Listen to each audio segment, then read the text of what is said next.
오늘은 마가복음 13장으로 교제를 하겠는데, 지난번 마태복음을 할 때 24장에 있는 이 말씀하고 같은 말씀입니다. 그때는 그냥 그 말씀 안에서 교훈을 찾아서 교제를 했습니다. 근데 오늘은 이 성경적인 전반적인 그 관점에서 이 마가복음 13장의 말씀을 드리겠습니다. 마태복음 24장과 마가복음 13장 그리고 누가복음 21장은 동일한 말씀입니다. 근데 이 말씀에 대해서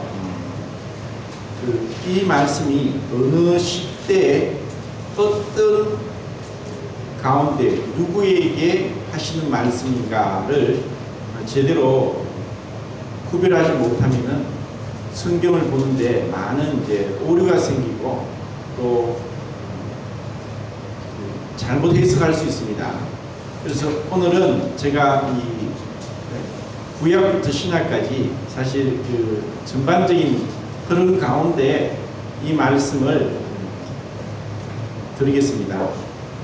수요일 날 지금 레이기를 할 때 레이기 23장에서 말씀을 드렸는데 그 부분하고 연관지어서 말씀드리겠습니다. 흔히 이것을 이제 종말론적인 그 해석으로 그 관점에 따라서 해석의 차이가 납니다.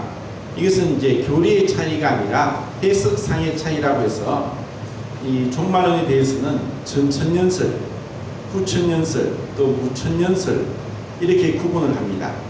그리고 전천년설은 역사적 전천년설과 세대주의적 전천년설로 구분을 하는데, 제가 지금 말씀드리는 것은 세대주의적 전천년설 관점에서 이 마가복음 13장이 어느 때에 위치하는지를 말씀을 드리겠습니다.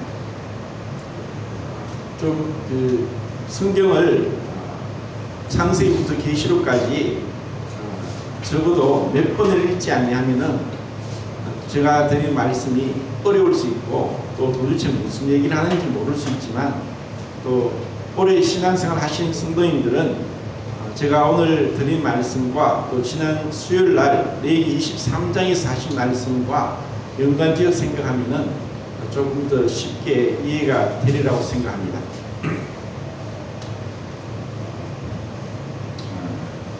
우선 이제 마가복음 13장은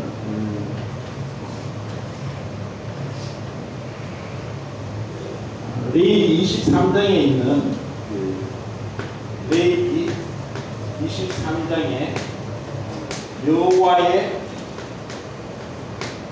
칠절기라고 하는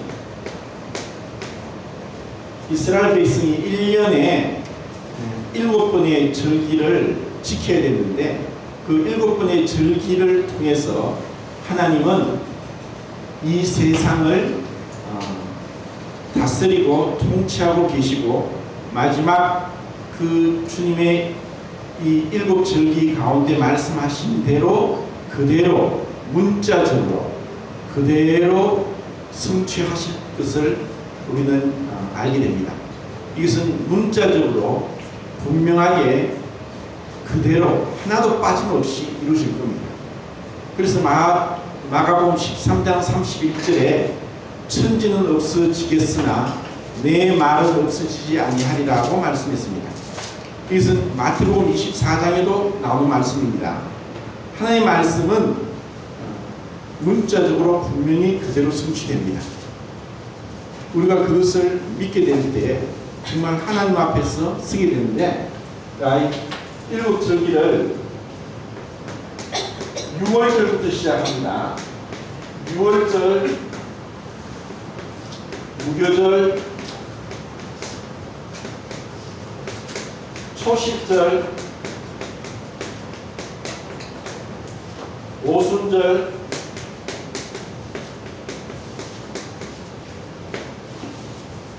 나팔절, 대속제일,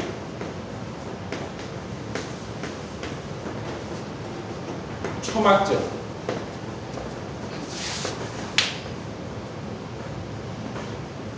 자, 이렇게 일곱 절기를 통해서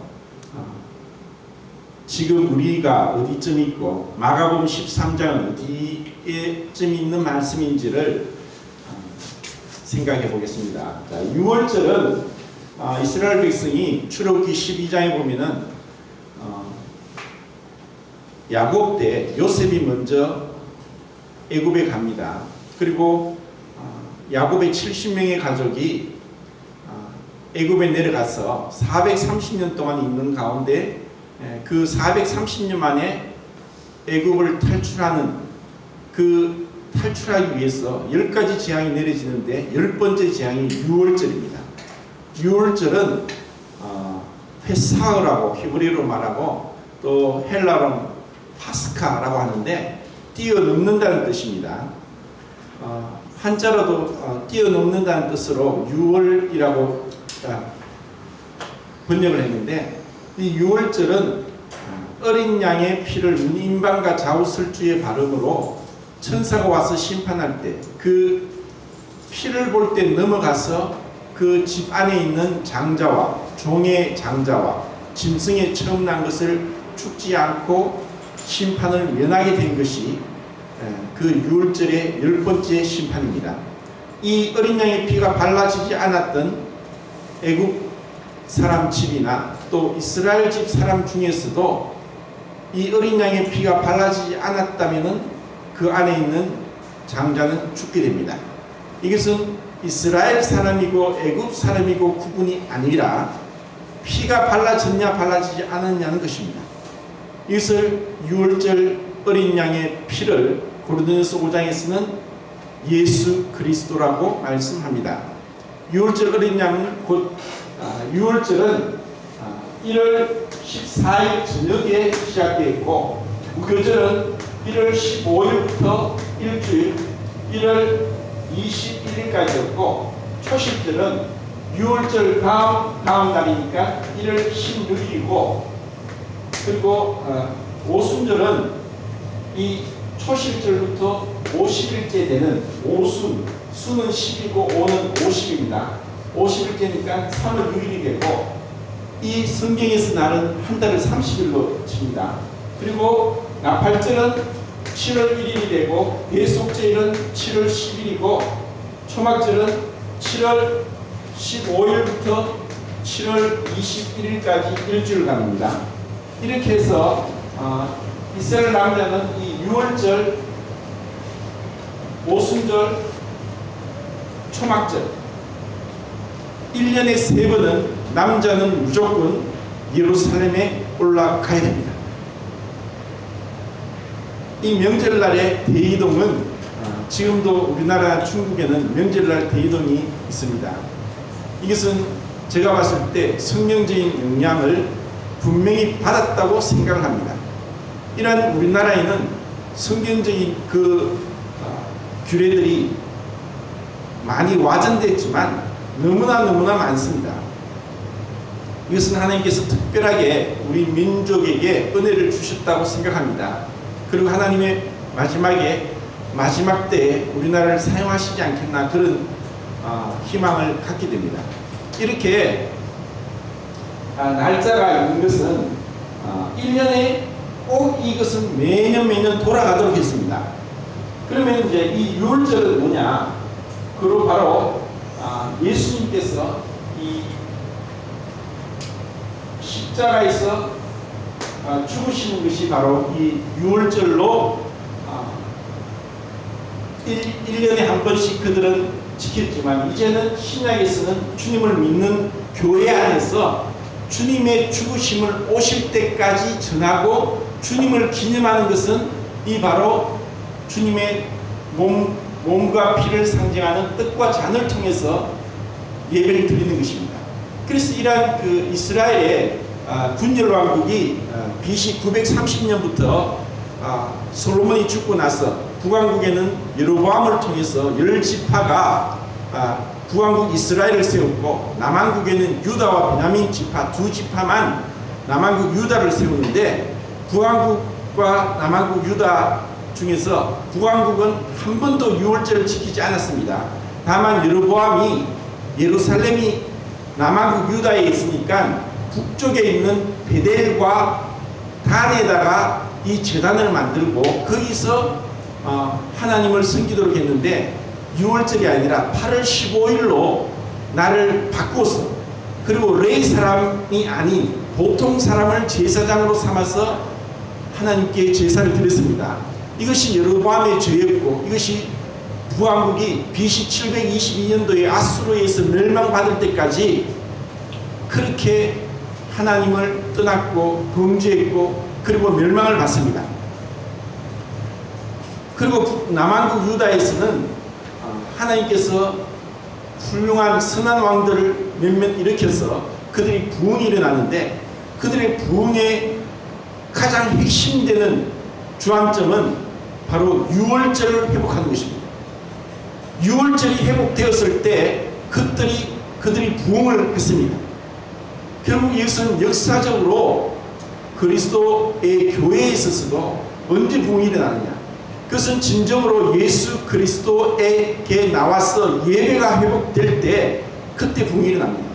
예배는 사람 목사님이 나와서 설교를 하고 찬송을 하고 헌금을 거두고 이것이 예배가 아니라, 그때는 어떠한 사람도 주목받아서는 안 되고 나서서는 안 되고 또 어떠한 사람도 이것을 주관해서는 안 됩니다. 오로지 주의 성령께서 믿는 성도들의 마음 속에 예수 그리스도의 십자가가 어떠한 것인가를 깨닫게 하시고 그 앞에 무릎 꿇게 하시고 참으로 주님을 높이고 경배하는 것이 예배입니다. 이 만천 예배가 회복된 것이 바로 이스라엘 남한국 유다의 부흥이었고, 그리고 교회 역사상으로도 이러한 예배가 회복될 때 결국 사람이 아니라 하나님께서 그 사람을 들어 사용할 때 부흥이 일어났습니다. 우리의 삶의 변화도 바로 이 예배가 무엇인지를 알게 되고, 우리의 생각이 한 시간이지만 그 한 시간에 우리의 생각이 주님 앞에 몰입되고 그 앞에 엎드리시고 그분으로 충만할 때 주님이 우리의 삶을 변화시킵니다. 우리의 노력도 우리의 결심도 우리의 어떠한 선한 뜻도 시간이 지나면 퇴색되고 그것이 우리를 변화시키지 못합니다. 오로지 주님만이 우리를 변화시킬 수 있습니다. 주님은 십자가에서 6시간을 고통 가운데 인간이 겪을 수 있는, 인간이 도저히 참을 수 없는 그런 고통을 겪었습니다. 이미 주님은 목요일 저녁부터 붙잡히셔서 그 전에 겟세마네에서 그 땀에 피가 섞여서 모세혈관이 터지면서 땀에 피가 섞여 나오는 그런 기도를 하셨습니다. 그 기도는 무엇이라고 했습니까? 내 뜻대로 마옵시고 아버지 뜻대로 하옵소서. 진정한 사랑이 무엇이냐? 내 의지가 포기되고 그 상대방의 뜻을 따르는 것입니다. 그것이 아무리 어떠한 어려움이 있을지라도 그것을 극복하는 것. 이것이 바로 사랑의 표현이고, 겟세마네에서 그 아들 예수님이 아버지께 최대의 그 경의로서 아버지 사랑에 화합한 것이 겟세마네 기도입니다. 그러고 나서 그때부터 주님은 신문을 받으십니다. 잠도 못 주무시고 드시지도 못하는 가운데 그렇게 신문을 받아서 완전히 이 십자가의 가로목을 어깨에 메고 그 골고다 언덕까지 걸어가는 길도 가실 힘이 없었습니다. 그분이 그 길을 가시다가 쓰러졌습니다. 구려낸 사람 시몬을 억지로 그 주님의 십자가 가로목을 메고 가게 했습니다. 그리고 그 골고다 언덕에는 세로목이 세워져 있고 그 세로목에 그 가로목을 못을 받고 주님을 달았습니다. 이렇게 6시간 동안 주님은 그 십자가에서 가상칠언이라고 하는 7마디 말씀을 하십니다. 그렇게 해서 주님은 죽으시고 나서 3일 만에 부활을 했습니다.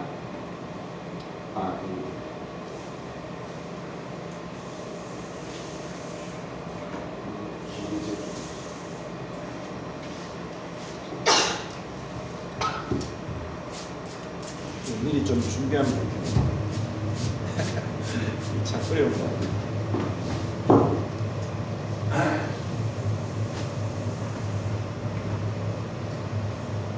초심적인 부활입니다. 주님이 부활은 하나님이 신 것을 증명했습니다. 어떠한 사람도 죽고 나면 끝입니다. 블랙홀입니다. 나올 수가 없습니다. 주님이 부활하신 것은 완전한 하나님인 것을 증명한 것입니다. 이게 부활이고, 그러면 무교절은 뭐냐? 이건 일주일입니다. 무교절은 누룩이 없는 떡을 먹는, 그리고 이것은 이스라엘이 애굽을 나올 때 급하게 14일 저녁 유월절을 통해서 15일 날 급하게 출발했기 때문에 이 발효되지 못한 떡을 가지고 나왔다는 것을 상징하지만, 이것은 무교는 고난을 상징하고, 그리고 죄 없는 무죄, 죄 없이 이미 유월절 어린 양으로 그들이 죄가 용서받은 것에 대한 상징으로 그들은 무교절, 누룩 없는 떡을 일주일 동안 먹게 했습니다. 이것은 우리 그리스도인들에게 있어서 무교절은 구원받고 나서 우리가 죽을 때까지입니다. 그리스도의 삶은 죄로부터 구원을 받은 것인데, 그것은 죄의 형벌로부터의 구원입니다. 이 죄의 형벌로부터 구원은 우리의 모든 죄가, 과거, 현재, 미래의 죄가 주님의 십자가로 인해서 단번에 영원히 용서받은 것입니다. 그렇지만 죄의 권세는 여전히 존재하고, 이것은 구원을 받았다고 하지만 구원을 받으라고 하는 현재로서 말씀하고 있습니다. 우리는 지금 이 무교절 시대, 그리고 죄의 권세 아래에서 구원을 날마다 받아가는 가운데 우리의 삶이, 그리스도의 삶이 있습니다. 이것은 왜 죄의 권세는 여전히 있느냐? 이미 사망의 세력을 잡고 있는 마귀가 머리가 깨뜨려졌습니다. 그 사망의 세력을 잡고 있던 마귀가 있는 사망 가운데 들어가셨다가 3일 만에 부활하심으로 주님이 마귀의 세력을 깨뜨리고 마귀보다 더 강한 하나님인 것을 증명했습니다. 그런데도 아직까지 이 세상 신은 마귀입니다. 이 세상의 공중의 권세 잡은 자가 이 세상의 사람들을 유혹하면서 계속적으로 사람들을 그 마귀와 사자들을 예비한 영영한 지옥에 끌고 가고 있습니다. 그리고 우리의 육신이 구원받았음에도 불구하고, 구원받았다고 해서, 죄의 형벌로부터 구원받았다고 해서 갑자기 뚱뚱한 사람이 날씬해진다거나 못생긴 사람이 이뻐진다거나 또 똑똑하지 못한 사람이 똑똑해지는 것이 없습니다. 똑같습니다. 여전히 그 옛사람의 습관이 남아있기 때문에 이것을 통해서 우리는 또 죄를 짓게 됩니다. 그렇지만 그것을 어떻게 주님 앞에 이것을 처리하느냐, 그것은 제가 나중에 또 말씀드리겠습니다. 그리고 이 세상은 아직까지 구속받지 못했고 구원받지 못했습니다.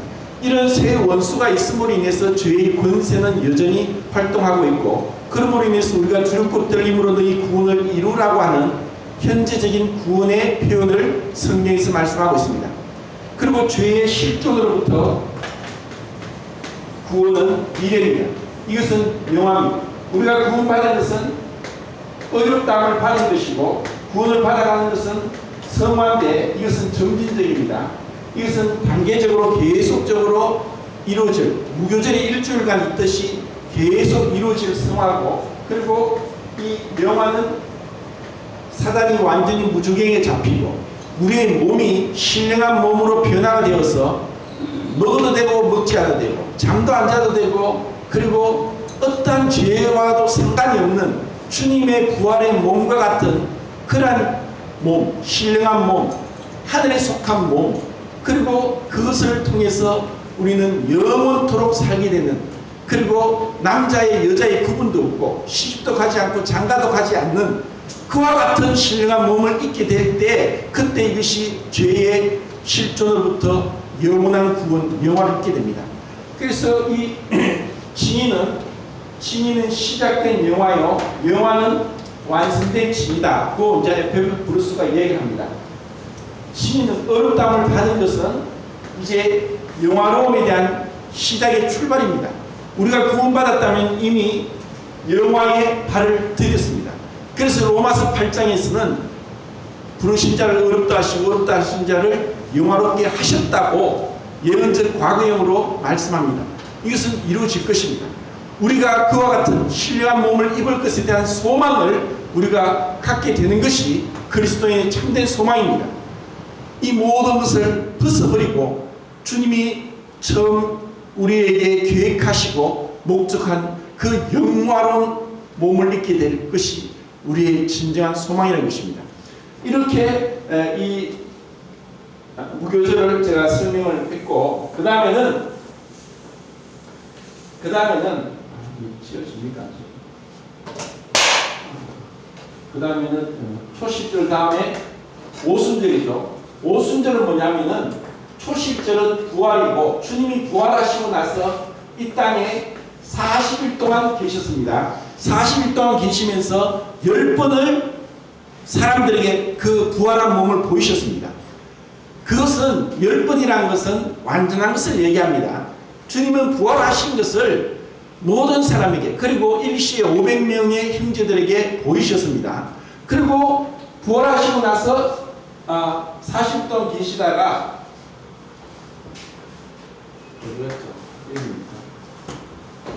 계시다가 40일 만에 주님이 성천하셨습니다. 성천하시면서 주님의 말씀은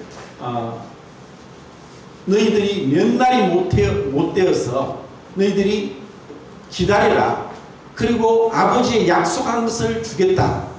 해서 그들이 500명의 그 사람들이 주님이 부활하셨고, 분명히 그 갈보리 언덕에서 그 40일 전에 죽으시는 그 모습을 보았던 사람들이 주님이 그 죽으신 것을 보았지만 이제 부활한 것도 보았고, 주님이 그 가운데서 하늘로 올라가시는 승천하는 너무너무 귀한 장면을 보았는데도 그 500명의 사람들이 중에서 10일을 못 기다리고, 딱 10일을 못 기다리고 380명이 가버렸습니다. 그런데 그 중에 120명이 10일 동안 기도했습니다. 주님이 약속한 것을 기다리고, 믿음으로 기다리고, 그리고 그것을 받기까지, 그 받은 날이 바로 오순절입니다. 그 오순절이 바로 성령이 강림하신 날입니다. 성령이 강림하셨고, 이것을 우리는 교회의 태동으로 보고 있고, 교회의 시대, 결국 은혜의 시대가 언제까지? 이 나팔절까지, 7월 1일 나팔절까지 이 절기 중에 가장 긴 공백 기간입니다. 이것은 적어도 2000년이라는 기간을 지나야 됩니다. 언제인지 모릅니다. 그 나팔절까지 이 오순절의 그 절기가 사실 계속 진행된다고 볼 수 있습니다. 우리는 지금 성령의 시대, 은혜의 시대, 그리고 이 오순절 시대에 살고 있습니다. 우리에게 주님을 통해서 사실 인간적으로 불가능한 일들이, 기적 같은 일들이 일어나고 있습니다. 먼저 예수님을 믿었다는 것, 그것만도 이것은 놀라운 은혜고, 이것은 에베소서 1장 13절에 있는 것처럼 너희가 진리의 말씀 곧 구원의 복음을 듣고 마음으로 믿어 약속의 성령으로 인치심을 받았다. 우리는 그렇게 약속의 성령으로 인치심을 받았습니다. 오순절 교회처럼 방언을 해야지 성령을 받고 구원받는 것이 아니라, 우리가 그 진리의 말씀, 구원의 복음을 듣고 마음으로 믿을 때 하나님이 약속하신 성령을 주십니다. 마치 500명의 제자들 중에서 너희들이 기다리라 했을 때, 그때 그들은 이미 유월절을 통해서 그들은 구원받은 자였습니다. 여기서 오순절에서 그들이 무엇이 필요했느냐? 바로 능력이 필요했습니다. 그것은 복음 전하는 능력입니다. 그 그것은 인간의 어떠한 한계를 초월하고 성령에 의해서 주님이 계셨을 때는 그 예루살렘과 유다 지역에만 계셨지만 그분이 이제 성천하심으로 성령님이 어디에나 계시는 전능하신 그리스도의 영, 예수 그리스도의 영이신 거룩하시고 순결하시고 또 완전하신 그 진리의 성령님이 우리 가운데 계심으로 우리는 진리 가운데 갈 수 있고, 그리고 복음을 전하고, 그리고 이 하나님의 말씀으로 죄인들이 구원받고 회개하는 역사가 일어나는 것을 볼 수 있습니다. 그러면 이 나팔절은 바로 이 대속죄와 비교해서 말씀을 드려야 되는데, 이 나팔절은 그래서 오늘은 제가 처음에 준비하면서 이 나팔절과 대속죄를 비교해서 말씀을 드리려고 했는데 이 앞에까지 설명을 하는 게 맞을 것 같아서 시간이 좀 걸리더라도 했습니다. 그럼 나팔절과 대속죄의 차이는 뭐냐? 시간적으로는 아침에 톡에 보내드린 것이 있는데 시간적으로는 공중에서 일반적으로는 대속죄는 지상에 쓰고, 결국 이것은 교회를 위한 것이고 이것은 이스라엘을 위한 것입니다. 그리고 이것은 성도를 위해서 주님이 오시는 것이고, 이것은 성도들과 함께 이 땅에 오시는 것입니다.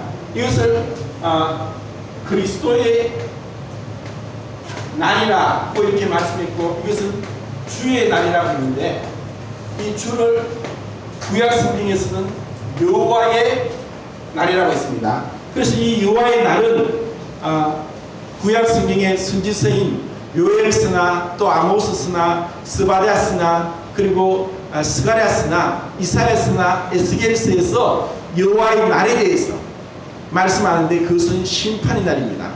그것은 심판의 날입니다. 결국 이것은 나팔절은 축복의 날이고 이 대속죄일은 심판의 날입니다. 그것은 진정한 6월절에 참된 하나님의 그 심판을 통과하지 못한 자들이 다시 이 대속죄일 날 심판을 통과하는 것을 말씀하고 있습니다. 그리고 이 초막절은 천년왕국입니다. 천년왕국은 문자적으로 1000년 동안 지켜지는 초막절, 장막절, 수장절이라고 하는 그 절기가 이스라엘을 위해서 하나님은 예비하셨습니다. 마치 에덴 동산에 있었던 그와 같은 축복이 천년왕국에 이루어질 것입니다. 이것은 문자적으로 그대로 성취될 것을 우리가 믿어 의심치 않습니다. 그러면은 여기서 나팔절과 그 대속죄의 차이는 뭐냐면은, 주님이 오시는데 이것을 좀 어렵지만 파루시아라고 얘기하고, 이 속죄일은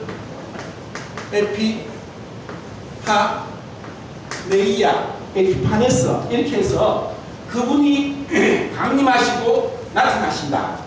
이것을 이제 한자로 혈면이라는데, 이 보일 십자에다가 이 낙십자를 쓰면은 하나님을 나타내는데, 이 한자는 상형 문자입니다.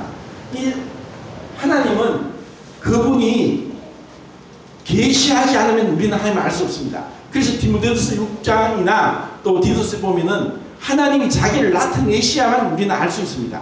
왜냐하면 우리는 하나님을 연구한다고, 아니면 신학교 가서 공부를 한다고, 아니면 말씀을 그냥 외운다고 해서 하나님을 알 수 없습니다. 그분이 우리를 찾아오셔야만 우리는 하나님을 만납니다.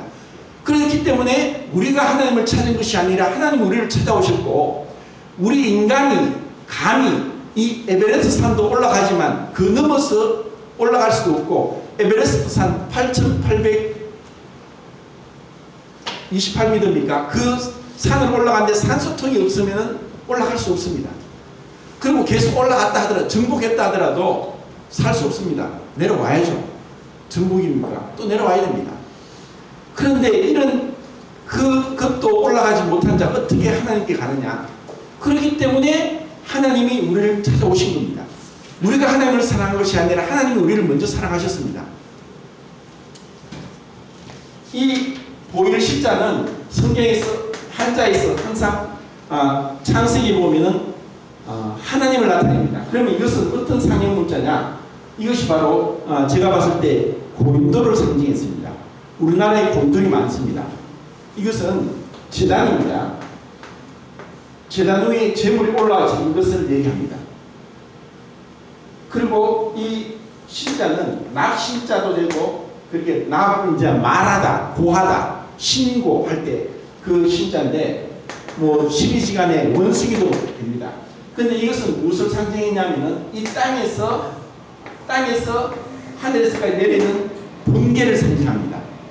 그래서 이 신은 결국 하나님의 제단을 두고 제단 위에 번개가 내립니다.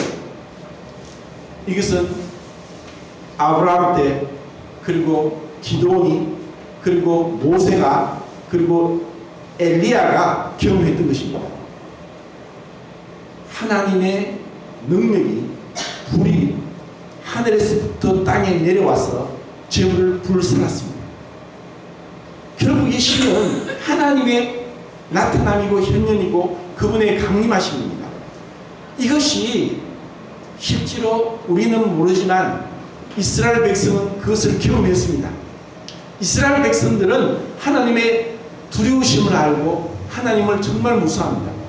그러니까 지금도 이스라엘 백성들은, 유대인들은 하나님은 알고 있습니다. 다만 메시아를 기다리고 있을 뿐이고 예수께서 메시아 그리스도인 것을 모르고 있을 뿐입니다. 그것을 언제 이 대속죄일날 끝에서 알게 될 것입니다. 그것을 스가랴서에서 말씀하고 있습니다. 그러니까 주님이 처음 오실 때는 공중에서, 그리고 이때는 순식간에, 그리고 이것을 비밀이라고 했습니다. 이 비밀은 왜 비밀이라고 했냐면은 구약에서는 감춰져 있었습니다. 구약에서는 이 나팔절에 대한 비밀이 완전히 감춰졌고, 이것은 결국 뭐냐면은 휴거입니다. 휴거. 교회가 들림받는 겁니다. 이것은 이제 lecture라고 하고 to snatch up, 갑자기 확 낚아채는 것처럼 순식간에, 눈 깜짝할 사이에 순식간에 우리를 데려가실 겁니다. 우리가 만약에 주님이 공중 재림하실 때까지 죽지 않고 있다면 우리는 죽음을 보지 않고, 우리의 몸이 관에 들어가지 않고, 수유를 입지 않고, 땅에 묻히거나 화상을 당하지 않고 우리는 주님을 만나기 위해서 주님께 갑니다. 이 영광스러운 것이 정말 우리의 소망입니다. 우리가 그것을 정말 기대하고 있다면 이게 뒤에서 이 대속죄일은 전 세계적으로 일어납니다. 그래서 마가복음 13장과 누가복음 21장에서는 내가 지금 이르는 말은 온 지구상에 있는 사람들에게 임할 것이고 내가 지금 하는 말은 모든 사람에게 하는 말이다. 이 대속죄일은 심판의 날입니다. 이때는 나라와 나라가 서로 대적하고 민족과 민족이 대적하고 부모와 자식 간에 그런 밀고하고 고자질하는 일이 일어날 것이고 지진이 일어날 것이며 기근이 있을 것이며 해가 어두워지고 하늘의 별들이 떨어지면서 천지 창조 이후에 이와 같은 재난이 없을 것이다. 그렇지만 이 재난은 곧 재난의 시작이 있을 것을 말씀하고 있는데, 우리가 마가복음 13장에 주님께서 하신 그 끔찍한 두려운 심판이 이때 쏟아질 것입니다. 이것을 사도 요한이 요한계시록에서 일곱 나팔과 일곱 대접의 심판을 통해서 우리에게 그대로 상징적으로 기록해 놓았습니다. 2000년 전에 사도 요한은 오늘날의 비행기도 모를 것이고 또 어떤 무기가 미사일이 쏘아지고 또 인공위성이나 이런 것을 알 틈이 없습니다. 그래서 요한계시록은 상징으로 가득 찼습니다. 상징은 심볼론이라고 해서 이것을 표현하는 데 있어서 어떻게 표현을 못합니다. 지금 미국 라스베가스에서 2015년 세스 전시회가 있습니다. 지금 이번에 세스 전시회는 기가 막힌 제품들이 나왔습니다. 그리고 이전에 있던 가전제품, 사실 세스 전시회에서 삼성전자나 LG전자가 TV나 냉장고나 뭐 이런 것들을 막 신제품을 발표하면서 세계 최고의 매출을 올리는 냉장고, 에어컨 뭐 이런 것들을 팔았는데, 올해 세스는 사실 삼성이나 LG가 너무나 많이 뒤처지고 밀립니다. 왜냐? 가전제품이 인터넷과 컴퓨터와 연결되고 그리고 자동차와 연결됩니다. 그래서 하늘에는 드론이라고 해서 스마트 비행기가 날아다니고, 이 땅에는 인텔 회사에서 스마트카를 2017년도에 생산한답니다. 사람이 없어도 지가 알아서 운전하는 그런 스마트 차를 만든다고 발표했습니다.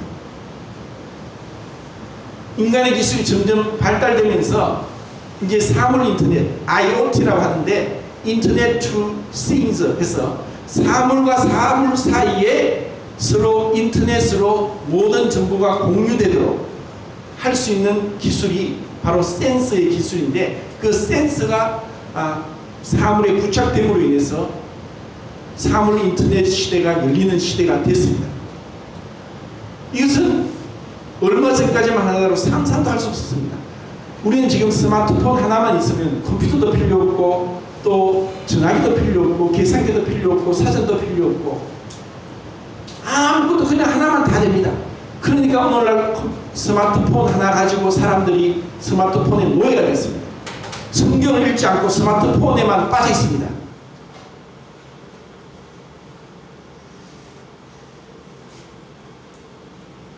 이와 같은 것들이 앞으로 일어날 것을 성경에서 말씀합니다. 왜 이런 심판이 일어나느냐? 왜 이런 심판이 일어날 수밖에 없느냐? 이때는 예수님의 12제자 중에 4명만이 따라갔습니다. 그 4명이 상징하는 것은, 베드로는 12장, 사도행전 12장에 보면은 헤롯 왕이 있을 때 잡혔는데 베드로를 위해서 교회는 간절히 기도를 했습니다. 그런데 놀랍도록 수갑이 저절로 풀리고 옥문이 저절로 열리면서 천사가 와서 베드로를 이끌어서 감옥을 탈출하게 했습니다. 집에서 간절히 베드로에게 기도하던데 문을 두드리니까 노대란 여자아이가 나가서 누구냐? 베드로다. 기겁을 하고 놀라면서 들어가서 베드로 왔다 하니까 아무도 안 믿었습니다. 그 영이 왔는 것 같다. 그들은 기도를 하면서도 그런 기적이 일어난지 몰랐습니다. 여기서 베드로는 바로 그러한 그 헤롯의 그 박해를 피하고 남아있는 잔존한 이 7년 대환란을 통과한 유대인을 상징하고 있고, 그리고 야고보는 가장 일찍 순교를 당한 자입니다.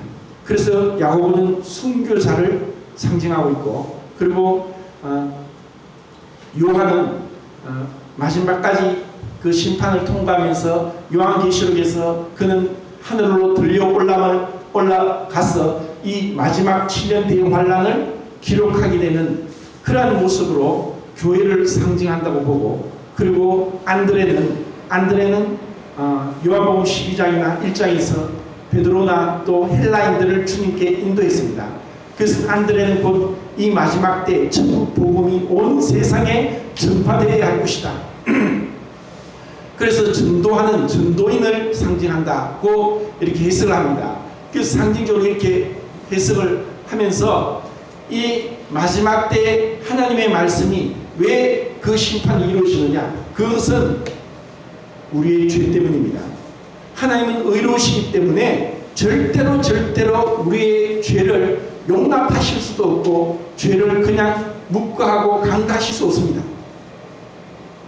그래서 반드시 죄에 대해서는 심판이 이루어지는데, 그 심판이 성경에서는 7가지가 나온다고 얘기합니다. 그 심판을 제가 말씀을 드리겠습니다. 그리고 시간이 아니 조금 남았네요. 첫 번째 심판은 바로 이 십자가, 갈보리 언덕, 여기서 심판이 하나님께서 우리의 모든 죄를 에덴 동산의 아담부터 마지막 이 세상 끝날까지 우리의 죄를 위해서 예수님께서 단번에 영원히 죄를 대신 심판받은 겁니다. 이것을 왜? 바로 그분의 사랑입니다. 그분의 사랑으로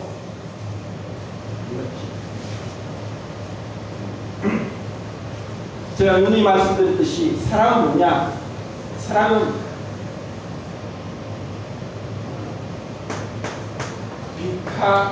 비카리우스 세크리파이스, 희생을 대신 당한다. 그것이 사랑입니다. 이 죄에 대해서는 누군가가 대속 제물이 되어야 되고 대신 희생이 되어야만 평화가 있고 화목이 있습니다.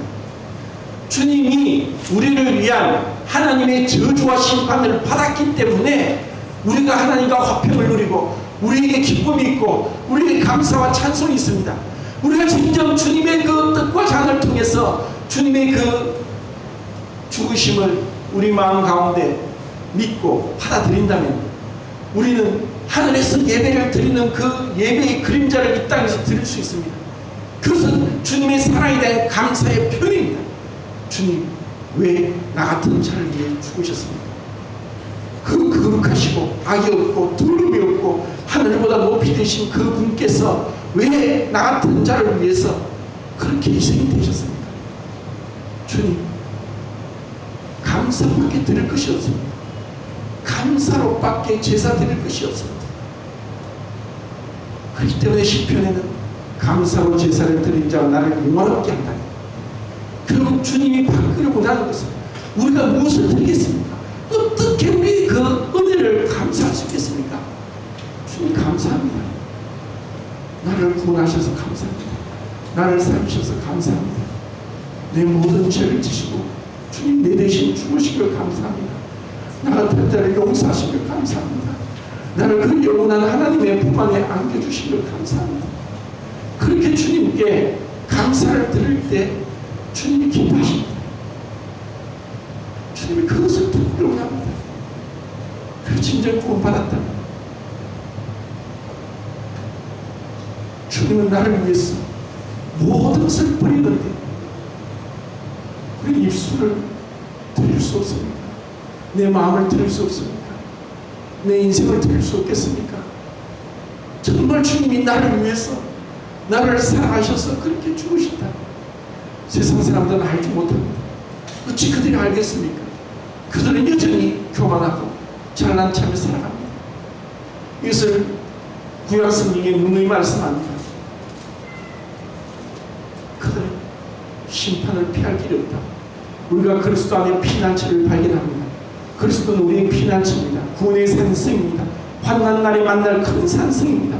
우리는 그분 안에서 우리가 죄를 범치 않고 우리가 완전하고 우리가 허물이 없고 우리가 실수하지 않는다는 것이 아니라 우리가 그분 안에서 피할 길을 찾는 것입니다. 그리고 두 번째 심판은 우리가 오늘 예배를 드렸습니다. 고린도전서 11장 말씀을 읽은 것처럼 우리가 그분 앞에 또 우리 자신을 돌아보면서 주님, 제가 주님 사랑에 주님 사랑 앞에 합당하게 행하지 못했습니다. 또 제 육신대로 제 마음에 원하는 것을 하면서 주님 마음을 슬프게 했고 주님 사랑 앞에 합당한 그런 모습이 되지 못했습니다. 참된 무교절을 애써 무교병을 먹지 못한 그런 모습을 회개합니다. 그렇게 할 때 주님은 또 우리를 용서하십니다. 우리를 용서하시고 우리를 정결케 합니다. 그것은 마치 우리가 한번 목욕했으면 손과 발을 씻어야 되는 것처럼 우리가 이 땅에 올 때 사람을 만날 때 머리도 감고 샤워도 하고 세수도 하고 옷도 빨아입고 얼마나 좋습니까? 저기 성교제에 가보십시오. 씻을 물이 없습니다. 저는 성교제에 가고 싶어도 못 갈 것 같아요. 씻을 수가 없으니까 정말 좋겠어요. 씻을 수가 없어요. 수도 없어요. 물도 없는데 무슨 씻음이? 우리에게 씻을 수 있다는 것을 얼마나 감사한지 모릅니다. 우리가 매주마다 뜻과 잔을 두고 주님, 또 제가 주님 앞에 나왔습니다.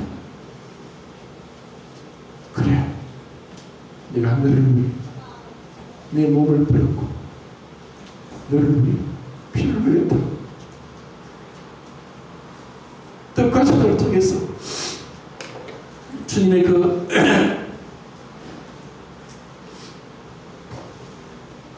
희생을 생각하면서 그렇게 나올 때 우리는 세상과 함께 정죄함을 받지 않습니다. 이미 회개했는데. 이것이 두 번째 무교절의 심판입니다. 세 번째 심판은 이 대속죄입니다. 대속죄에는 이스라엘에 대한 심판과 그리고 이 나팔절과 대속죄일은 7년, 이것을 다니엘서에서 70일에, 한 일에는 7년입니다. 다니엘의 70일에, 다니엘서 9장 27절에 말씀하고 있습니다. 이 7년 동안 이 기간이 있고, 그리고 언제인지 모르지만 교회의 휴거가 있고, 그리고 교회의 휴거가 있으면서 우리는 그리스도의 심판대, 그것을 베마 심판대라고 합니다. 그리스도 앞에 베마라는 것은 한 걸음이라는 뜻인데, 베마, 그리스도의 심판대 앞에서 우리는 사실 상급을 위한 심판을 받습니다. 그때 우리가 구원받고 행한 모든 것들을 하나님이 다 기록해 놓으시고 우리를 상 주시기로 원하십니다. 그 상은 천년왕국 동안 이 땅을 다스리게 될 그 권세를 우리에게 주십니다. 이 베마 심판대에는 그 심판대 앞에서 우리의 또 부끄러움이 있었던 것이 불로서 삭아지면서 우리를 정결케 합니다. 이 불로서 금에 있는 여러 불순물을 제거하고 순금이 되게 하는 것처럼 불로서 우리를 정결케 합니다. 그래서 제가 수요일날 하루 만에 외울 수 있는 것이 이제 50이 넘으니까 하루 만에 외우지 못해서 며칠 걸렸습니다. 요한계시록 3장 14절부터 22절까지 라오디게아 교회의 사자에게 편지하라. 아멘이시오 충성되고 참된 증인이시오 하나님의 창조의 근본이시니가 이르시되 내가 네 행위를 아노니 네가 차지도 아니하고 뜨겁지도 아니하도다. 네가 차든지 뜨겁든지 하기를 원하노라. 네가 이같이 미지근하여 뜨겁지도 아니하고 차지도 아니하니 내 입에서 너를 토하여 버리리라. 네가 말하기를 나는 부자라 부유하여 부족한 것이 없다 하나 네 공부한 것과 가련한 것과 가난한 것과 눈먼 것과 흙벗은 것을 알지 못하는도다. 내가 너를 권하노니 내게서 불로 연단한 금을 사서 부요하게 하고 흰옷을 사서 입어 벌거벗은 수치를 보이지 않게 하고 안약을 사서 눈에 발라 보게 하라. 무릇 내가 사랑하는 자를 책망에 징계하니 그러므로 열심을 내라. 회개하라. 볼지어다 누구든지 내 음성을 듣고 문을 열면 내가 그에게로 들어가 그로 더불어 먹고 그는 나와 더불어 먹으리라. 이기는 그에게는 내가 내 보좌에 함께 앉게 하여 주기를 내가 이기고 아버지 보좌에 함께 앉은 것과 같이 하리라. 귀 있는 자는 성령이 교회들에게 하시는 말씀을 들을지어다. 이것이 7교회 중에 마지막 라오디게아 교회에 하신 말씀입니다. 이제 우리는 그 마지막 교회 시대에 살고 있습니다. 주님이 곧 오십니다. 그런데 우리의 신앙은 뜨겁지도 않고 차지도 않습니다. 그리고 스스로 나는 부자다 부유하다 나는 주를 성수하고 있고 나는 11조를 드리고 있다고 하지만 네 공부한 것과 가련한 것과 가난한 것과 눈먼 것과 헐벗은 것을 알지 못한다. 그렇기 때문에 내게 불로 연단한 금을 사서 부유하게 하라. 그 불로 연단한 금은 바로 하나님 말씀이고 그리스도입니다. 그분을 우리가 묵상하고 그분이 나의 마음에 가득 찰 때 그분의 말씀이 나를 충만하게 할 때 우리는 세상 가운데서 주님을 증거할 수 있고 우리는 죄악된 삶으로부터 돌아설 수 있습니다. 그리고 흰옷은 우리의 행위를 말합니다. 흰 옷을 사서 우리의 벌거벗은 수치를 보이지 않게 하라. 안약을 사서 눈에 발라보게 하라. 우리가 영적인 눈을 떼야 됩니다. 영적인 눈을 뜰 때 이 세상이 얼마나 추악하고 더럽고 악한 가운데 있는지를 보게 됩니다. 이 하나님의 심판을 피할 길이 없다는 것을 알게 됩니다. 그리고 우리가 주님의 눈을 볼 때 마치 에녹이 유다스에 말씀한 것처럼 보라, 거룩한 주께서 거룩한 천사들과 함께 임하신다니 경건치 아니한 자들의 경건치 않게 행한 자들의 경건치 않은 모든 것을 심판하실 것이다. 그 경건치 않은 이 세상 가운데서 우리가 보게 되고 우리가 모이기를 힘쓰고 그리고 우리가 하나님의 말씀 가운데서 세상 가운데 그들에게 복음을 전가하면서 회개하라. 회개하지 않으면 하나님의 심판과 하나님의 저주를 피할 길이 없을 것이라고 우리가 외치는 것입니다. 이것이 우리의 그리스도인 삶이고 이것이 우리가 주님 앞에 마땅히 해야 될 것입니다. 그리고 주님 말씀하십니다. 볼지어다 내가 문 밖에 서서 두드리는 누구든지 내 음성을 듣고 문을 열면 내가 그에게로 들어가 그와 더불어 먹고 그는 나와 더불어 먹으리라. 지금도 우리 마음을 두드리고 계십니다. 우리의 강팍함, 우리의 눈물을 묻고 우리의 이 교만한 마음을 내려놓고 주님의 사랑 가운데 연합하고 그분의 음성을 듣고 귀 있는 자는 성령의 교회에 들게 하시는 말씀을 들을지 그분의 음성을 들어가는 것입니다. 말씀을 깨닫는 것이고 말씀을 나누는 것이고 그리고 이 말씀을 통해서 세상 사람들에게 주님을 전가하는 것입니다.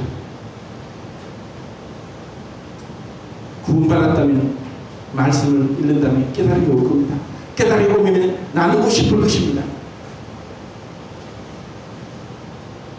주님이 우리에게 은혜를 주셔서 이 세상이 언젠가 이 그리스도의 심판대가 있고 나서 이스라엘을 심판합니다. 주님은 다시 그들에게 나타나셔서 내가 이미 2000년 전에 너희를 위해서 대속제물이 되었다는 것을 그들에게 보여줄 겁니다. 스가랴 선지자가 예언합니다. 그들이 그 찌른 바 그를 바라볼 것이고 주님이 그렇게 희생당하신 것을 다시 한번 이스라엘 백성들에게 보이고 그들이 회개하는 일이 일어날 것입니다. 그리고 그들이 믿은 증거가 끝까지 견디는 자는 구원을 얻을 것이다. 이것은 이스라엘 백성들에게 하신 말씀입니다. 끝까지 견디는 것은 믿음의 결과입니다. 끝까지 견뎌야만 구원을 받는다면 구원받을 자가 없습니다. 이 환난이 너무너무 끔찍하기 때문에 하나님께서 그 환난을 감하지 아니했더라면 택하신 자들도 미혹될 것이다. 플라나오라고 미혹이라는 단어를 제가 그때 말씀드렸는데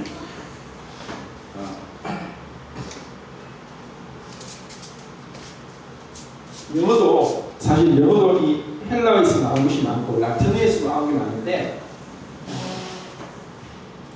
유다서 13절에 보면은 아르테스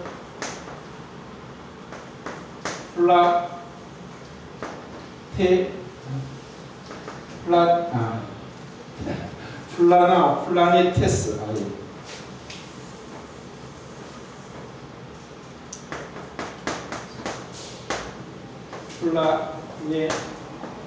플라네테스에서 이 플라네테스가 유리하는 방황하는 별인데 유리하는 것이 플라네테스가 영어에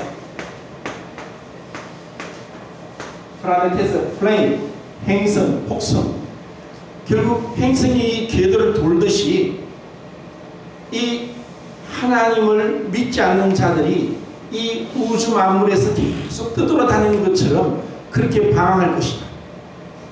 우리도 목 잡는 양과 같이 갈 길을 알지 못하여서 방황하게 될 때 주님께서 우리의 목자가 되셔서 그분이 우리를 한 몸의 지체로 불러주셨습니다. 이렇게 8절은 계시록 22장에 나는 다윗의 자손이여 뿌리니 광명한 새벽별이다. 그 새벽별은 잠시 있다가 사라집니다. 잠시 있다 사라지고 대심판일 때는 말라기 4장에서 치료하는 의로운 태양, 말라기 4장에서 구약 성경 마지막에 주님은 그들을 치료하는 의로운 해로서 묘사되면서 그들을 심판하고 정결케 하도록, 그분이 심판하는 것은 정결하게 하기 목적입니다. 그렇게 해서 주님은 구약 성경의 의로운 해로 마지막에 묘사되었고, 요한계시록 22장의 교회에서는 그분은 광명한 새벽교회다. 그렇게 주님을 묘사하면서 마지막 심판은 천년왕국이 끝나고 나서 백보자 심판입니다. 백보자 심판은 모든 사람들이 이제 하나님 앞에 서서 책들이 기록된 대로 심판을 받는, 그리고 영원한 천국과 영원한 지옥으로 갈리게 되는 이 인류사의 이 지구의 종말입니다. 지구 행성의 종말이 그때 이루어질 것입니다. 이것은 문자대로 성취됩니다. 하나님은 인생이 아니시니 시건치 않으시고, 시건은 거짓말입니다. 거짓말 않으시고, 인자 사람의 아들이 아니시니 후회가 없으시고, 어찌 그 하신 말씀을 행치 않으시고 그 말씀을 실행치 않으시고, 그분은 말씀을 완전히 이루십니다. 우리는 그런 주님 말씀을 읽고 있습니다.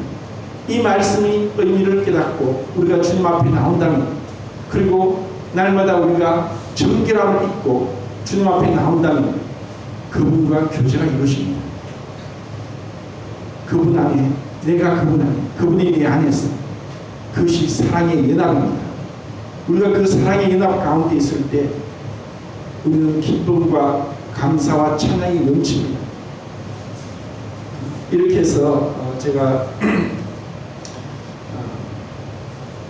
말씀을 드린 것이 다 이해가 되지 않는 분도 있을 것이지만, 한 가지는 잊지 마십시오. 주님은 약속하셨고 약속을 이루실 것이다. 그리고 그 약속 안에 거한다면 참된 평강을 누리게 될 것이다. 그리고 주님의 말씀은 그대로 이루어지기에 우리가 이 말씀대로 말씀 앞에 그렇게 행하면서 주님 만나기를 정말 은혜입니다. 마가복음 12장에서 주님이 포도 비유를 말씀하셨는데, 이것은 포도 비유에 대한 말씀은 바로 그 예언의 이중적인 성취를 보여주는 말씀이고, 이것은 성경에 다 나옵니다.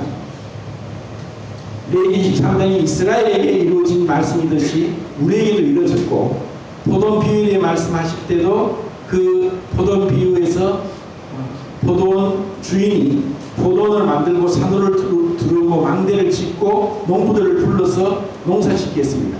그리고 나중에 포도원 주인이 종을 보내서 그에 난 포도 소출을 가져오라고 했는데, 포도 농부들이 종을 때렸습니다. 또 다른 종을 보냈는데 또 때렸습니다. 또 다른 종을 계속 보냈는데 때리고 죽이고 욕하고 그랬습니다. 그래서 포도원 주인이 내 아들은 공경하겠지 하고 아들을 보냈는데, 아들마저 죽이면서 자, 그리고 이 유업을 우리가 차지하자. 그것이 이스라엘을 상징했고, 이 비유를 들었던 바리새인들, 유대인들은 자기들을 가리켜 말씀하신 줄 알고 주님을 책잡기 위해서 주님께 네 가지 질문을 한 것입니다.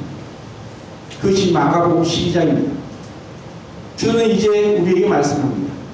이들이 그런 것처럼 예루살렘 성전을 보여주면서 이 네 제자가 이 웅장한 건물 앞에서 주님 앞에 그것을 얘기할 때 주님이 이 큰 건물들이 돌 하나도 돌이 남지 않고 다 무너질 것이다. 하나님께서 심지 않은 것은 다 뽑힙니다. 인간이 자랑하는 모든 것은 무너질 것입니다. 육상 빌딩도 제2롯데월드도 무너질 것입니다. 하나님이 하시지 않은 것은 바벨탑입니다. 그것은 인간의 교만이요 인간의 자랑이고, 그것이 우리 안에도 있을 수 있습니다. 아, 내가 있다. 아, 그거 내가 해서 그렇게 된 거야. 얼마나 무서운지 모릅니다. 주님이 하셨어요. 주님께서 하셨죠. 저 형제님이 하셨습니다. 그러면서 우리는 주님을 높여야 되고 우리가 낮아지고 겸손하게 가야 됩니다. 왜냐? 우리 것은 아무것도 없습니다. 우리는 포도원의 농부입니다. 죽을 때 가져갈 것이 없습니다. 그런데 세상은 그렇지 않습니다. 적그리스도가 왜 적그리스도가 그렇게 합니까? 이거 제가 몇 년 전에 그 부분을 많이 말씀드렸는데 적그리스도는 거짓 선지자는 하나님 말씀을 절대로 믿지 않고 하나님 말씀과 반대로 적그리스도는 그리스도를 반대하는 거죠. 1815년도에 영국과 미국이 영국과 프랑스가 전쟁한 것이 그 워털루 전쟁입니다. 거기서 영국의 웰링턴 장군이 프랑스의 나폴레옹을 이깁니다. 그렇지만 유대인 금융가 로스차일드가 이 전령을 보내서 프랑스가 이겼다는 거짓말을 퍼뜨립니다. 그러고 나니까 영국 그 정권시장에서 사람들이 영국 국채를 막 내팔기 시작했습니다. 그러니까 로스차일드는 액면가 5%로 그것을 다 받아들여서 샀습니다. 그리고 그 유럽에다가 영국에다가 유럽 각각의 중앙은행을 세웠고 미국의 FRB 미연방 자유 그 은행을 세웠습니다. 그리고 그들이 200년 동안 자기들끼리 결혼을 하면서 부를 세습하고 이 세계의 금융을 지배했습니다. 2009년도에 신문에 났습니다. 전 세계 75개국의 1,500개 도시에서 1% 물러가라는 데모를 동시로적으로 했습니다. 1%는 누구냐? 빌 게이츠도 아니고 오렌 버핏도 아닙니다. 그들이 숨어서 로스차일드와 록펠러와 이들이 숨어서서 이 세상을 단일 정부로, 단일 군대로, 단일 화폐로, 단일 종교를 만들고자 했습니다. 이것은 오래 지속되었고 이제 WCC를 통해서 종교통합운동을 벌이고 있습니다. 그 배후에는 거짓 그리스도가 있습니다. 우리는 그 시대의 마지막에 지금 와 있습니다. 이 세상은 그 적그리스도에 거의 다 넘어갔습니다. 넘어가지 않은 것이 없습니다. 어떻게 언제 이러한 일이 터지게 될지 그러면서 사람들에게 먹고 살 것에 대해서 식량을 거둬들고 화폐 가치가 하락해버리고 하이퍼 인플레이션이 일어나고 그리고 금융가가 폭락하고 부동산 가격이 폭락하면 전부 다 거지가 됩니다. 먹고 살 것이 없으면 살기 위해서 먹고 살기 위해서 적그리스도에게 엎드려 절하게 됩니다. 이러한 것은 역사적으로 반복되었습니다. 우리가 이 시대에 살기 때문에 주님 말씀했습니다. 주의하라, 깨어 있으라, 기도하라, 두려워하지 말라. 우리는 깨어서 기도하면서 이제 주님 오심을 준비해야 됩니다. 이 땅에 남겨둘 것이 없습니다. 상속, 부동산, 적응된 예금 주님께 드리지 않으면 언젠가 다 불타버립니다.